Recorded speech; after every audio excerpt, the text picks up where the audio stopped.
Halo Logistician, aku Minlog alias Mimin Logistik.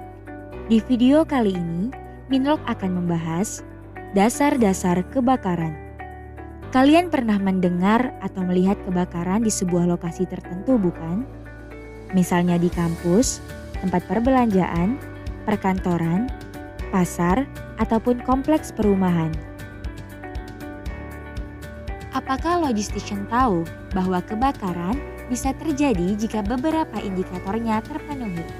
Nah, sebelum itu kita akan membahas lebih jauh tentang kebakaran, maka Minlog akan memberitahukan tentang apa itu kebakaran. Kebakaran adalah reaksi oksidasi eksotermis yang berlangsung dengan cepat dari suatu bahan bakar yang disertai dengan timbulnya api atau penyalaan. Lebih mudahnya, kebakaran dapat diartikan suatu kondisi di mana bangunan pada suatu tempat seperti rumah atau pemukiman, pabrik, pasar, gedung dan lain-lain dilanda api yang menimbulkan korban jiwa dan atau kerugian secara material. Ada beberapa indikator yang menjadi penyebab kebakaran. Indikator tersebut adalah 1. Terdapat bahan bakar yang mudah terbakar, baik berupa bahan padat, cair, dan gas, misalnya kayu, bahan tekstil, minyak, atau bensin dan juga kertas. 2. Terdapat suhu tinggi yang disebabkan oleh sumber panas seperti arus pendek, gesekan, kompresi udara, dan reaksi kimia. 3. Terdapat oksigen atau O2 yang cukup kandungannya yaitu sebesar lebih dari 12%, sehingga dapat kita simpulkan bahwa semakin besar kandungan oksigen di udara, maka api akan menyala semakin besar. Ketiga faktor tersebut ataupun ketiga indikator tersebut terdapat di dalam gambar yang sering disebut sebagai segitiga api atau fire triangle of combustion, yang di setiap sisinya terdapat panas, oksigen, dan bahan bakar. Jadi, jika indikator di atas terpenuhi, maka kebakaran dapat terjadi dengan mudah. Ketika kebakaran terjadi, api mengalami beberapa tahapan atau siklus yang menggambarkan proses perkembangannya. Tahapan-tahapan tersebut ialah: pertama, tahap penyalaan, yaitu api muncul di dalam ruangan dalam keadaan yang masih relatif kecil. Tahap kedua yaitu tahap pengembangan awal, yaitu api terus berkembang dengan didukung bahan bakar yang masih banyak. Tahap ketiga yaitu tahap penyalaan serentak, di mana pada tahap ini lonjakan api semakin besar yang mengakibatkan seluruh materi terbakar dan api sulit dikendalikan.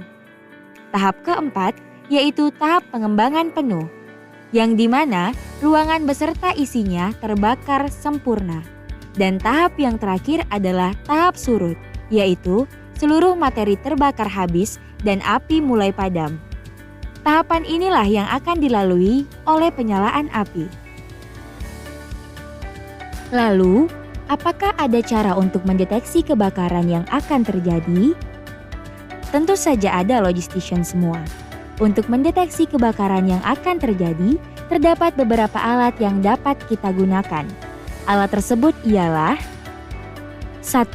Sprinkler, yaitu alat pemadam api otomatis yang dipasang pada gedung dengan ketinggian lebih dari 5 lantai atau fasilitas umum yang memiliki resiko kebakaran tinggi.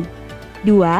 Fire alarm detectors, yaitu alarm yang berfungsi untuk mendeteksi kebakaran sejak dini. Terdapat beberapa jenis fire alarm detectors yang biasa digunakan di sebuah gedung, yaitu heat detector, smoke detector, carbon monoxide detector, multi-sensor detector, and manual call point. Alat-alat tersebut adalah alat yang seharusnya terdapat di setiap gedung dengan resiko kebakaran yang tinggi.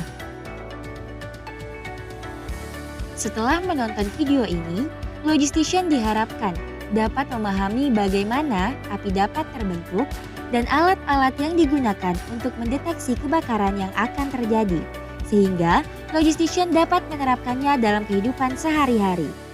Sampai sini dulu ya pembahasan kita mengenai dasar-dasar kebakaran. Minlok harap Logistician semua dapat memahami dan mengambil pelajaran dari video kali ini. Sampai jumpa di series pembelajaran video ketiga selanjutnya. Dan jangan lupa juga ikuti media sosial kami untuk informasi lebih lanjut di @lpi_inbound. Terima kasih, sampai jumpa.